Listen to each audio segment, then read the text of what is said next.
Korku, belki şu an bile içinde, tam şuranda hafif bir kıpırtı olarak hissediyorsun. Ya rezil olursam, ya beni yargılarlarsa, ya hata yaparsam, ya başarısız olursam. Cesaretse tam olarak bunun tersi gibi görünüyor değil mi sana? Ama sana şunu söyleyeyim. Korku ve cesaret aslına bakarsan birbirinden ayrılmaz bir kar gibiler hayatımızda. Yani korku olmadan cesaret olmaz. Şimdi sana soruyorum. Seni harekete geçiren ne? Korkudan dolayı kaçma isteği mi yoksa içindeki cesaretin dürtüsü mü? Bugün bunu konuşacağız ama öncelikle senden istediğim şey şu an her ne yapıyorsan hepsini bırakıp bu videoyu sonuna kadar izlemen. Çünkü şimdi sana korkunun ne kadar kuvvetli bir itici güç olduğunu ama aynı zamanda da cesaretin ne kadar sihirli bir silah olduğunu anlatacağım. Hazırsan başlayalım.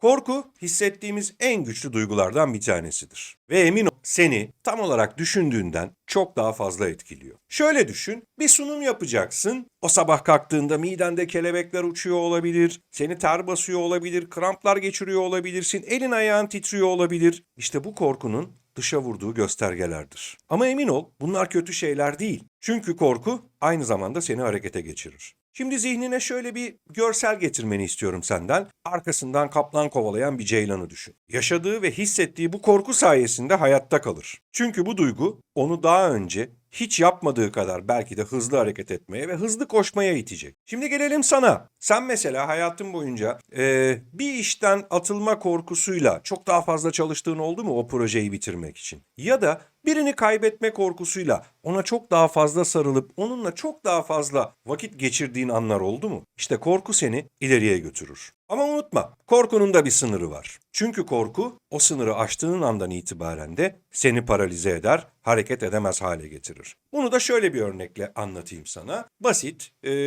bu sınavdan zaten geçemem ya da bu sınavdan geçemeyeceğimi düşünüyorum diyerek korktuğun bir şeyde, bir sınavda ders çalışmayı bıraktığın oldu değil mi? İşte bu da korkunun seni ele geçirdiği anlara güzel bir örnek. O yüzden korkuyu yönetmeyi öğrenmen gerekiyor. Tabii cesarete de şöyle bir baktığımız zaman çok sihirli bir kelimeymiş gibi geliyor ama büyüsü müyüsü yok. Aslına bakarsan korkmuyorum diye kendi kendini motive etmeye çalışarak da oluşturabileceğin bir şey değil. Emin ol korku hep seninle birlikte olacak ama cesaret bir seçim. Korkuna rağmen adım atmayı seçmektir cesaret. O yüzden korku bir duyguysa cesaret de senin seçimindir diyebilirim sana. Şöyle düşün, aile ortamında, sosyal çevrende hani böyle korkmak, bir şeyleri söylemekten çekindiğin ortamlar vardır. Ya beni yargılarlarsa ya benim aptal olduğumu düşünürlerse ya çok saçma bir şey söylersem deyip hep kendini geri çektiğin ortamlar vardır. Böyle bir ortamda ilk kez fikrini söylemek aslında küçük bir adımdır. Çünkü cesaret küçük adımlarla ve günlük hayatımızın içinde sürekli var olan bir şekilde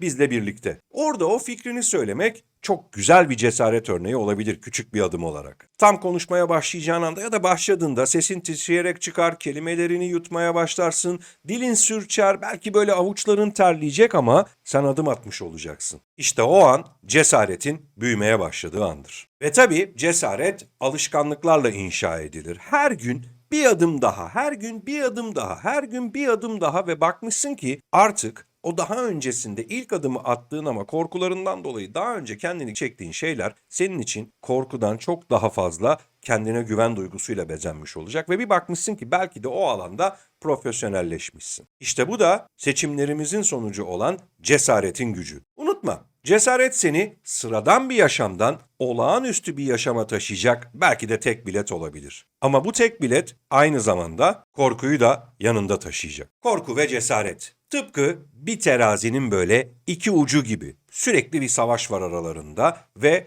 sen onu dengede tutmaya çalışıyorsun bu oyunda. Eğer sadece korkuyla hareket edersen kendini geri çekersin ve kaçmaya çalışırsın. Eğer sadece cesaretle hareket edersen potansiyel riskleri görmeyi reddederek ya da görmezden gelerek aptalca hatalar yapabilirsin. O yüzden buradaki denge çok kritik. Şöyle düşün, mesela iş hayatına girdin ya da bir iş değiştireceksin ya da ilk defa bir iş görüşmesi yapacaksın. Korku sana diyor ki neler sorulabileceğini düşün, karşına ne çıkacak, şunu sorarsa ben böyle söylerim gibi senin potansiyel senaryolarını senin önüne koyacak. Cesaretse sadece kendin ol diyecek. Sadece kendin olursan mahcup düşeceğin bir duruma gelebilirsin. Sadece korkularınla hareket edersen kelimelerini doğru seçemeyip ya da o anda konuşamayacak hale gelebilirsin. İşte buradaki o dengede hem karşına çıkacak senaryoları ya da potansiyel riskleri iyi değerlendirmek hem de aynı zamanda kendin olmayı başarmak korku ve cesaret arasındaki denge oyununda dengeyi kurduğunu gösterecek sana. Ya bunu şöyle de düşünebilirsin. İşte hepimiz gençliğimizde yaşadık. İşte bir şeyleri itiraf ettik. Ne bileyim o hoşlandığın kıza ya da çocuğa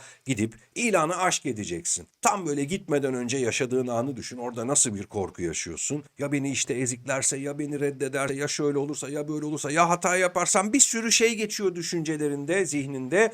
Ama o cesareti de gösterebiliyorsun ve gidip konuşabiliyorsun. Sadece korkuyla hareket edersen oraya kadar gidip hiçbir şey söylemeden geri çekilirsin. Sadece cesaretle hareket edersen de o kadar patavatsız cümleler söyleyebilirsin ki belki de her şeyi mahvedebilirsin. İşte buradaki denge sana aynı zamanda korkunu kullanmayı ve cesaretini karşı tarafa gösterebilmeyi öğretecek. Ve bu dengeyi kurmak öyle zannettiğimiz kadar da zor değil. Gel bak sana birkaç tane adım söyleyeyim. Bir tanesi korkularını tanı. Bu korku nereden geliyor? Bu korkuyu niye hissediyorsun? Ve o korkuyu nasıl bir engel olarak görmektense aşacağın güzel bir öğrenme fırsatı olarak görebilirsin. Sorman gereken soru şu, o korkunu tanıdığın zaman. Bu beni gerçekten durdurmalı mı yoksa aşmam gereken bir öğrenme fırsatı mı? Bir diğeri cesaret kasını geliştir. Biraz önce söylediğim gibi hep bir adım daha, bir adım daha küçük şeylerle başla. Küçük korkularınla onlara karşı hareket edebilmeyi seç ve ondan sonrasında da bunu yavaş yavaş hayatının geneline yaymaya başla. Çünkü emin ol cesaret de tıpkı kasların gibi idman yapa yapa gelişecek ve sonunda kendine güvene dönüşecek. Ve tabii bunu hayatına uygulamak istiyorsan da hedeflerine odaklan. Bu adımı attığım zaman neler kaybedebilirimi çok fazla düşünmek yerine bu adımı attığımda neler kazanabilirime odaklanmaya çalış. Ama bu demek değil ki biraz önce söylediğim gibi körü körüne cesaretle hareket edip potansiyel riskleri görmezden gel. Evet potansiyel riskleri düşün ama onlara takılı kalma. O potansiyel riskleri nasıl ortadan kaldırabileceğine odaklanıp buradan nasıl kazançlı çıkabilirsin bunları düşün ve o hedeflerine ulaşmak için kendi içindeki motivasyonu dinle. Emin ol kazanmak istiyorsan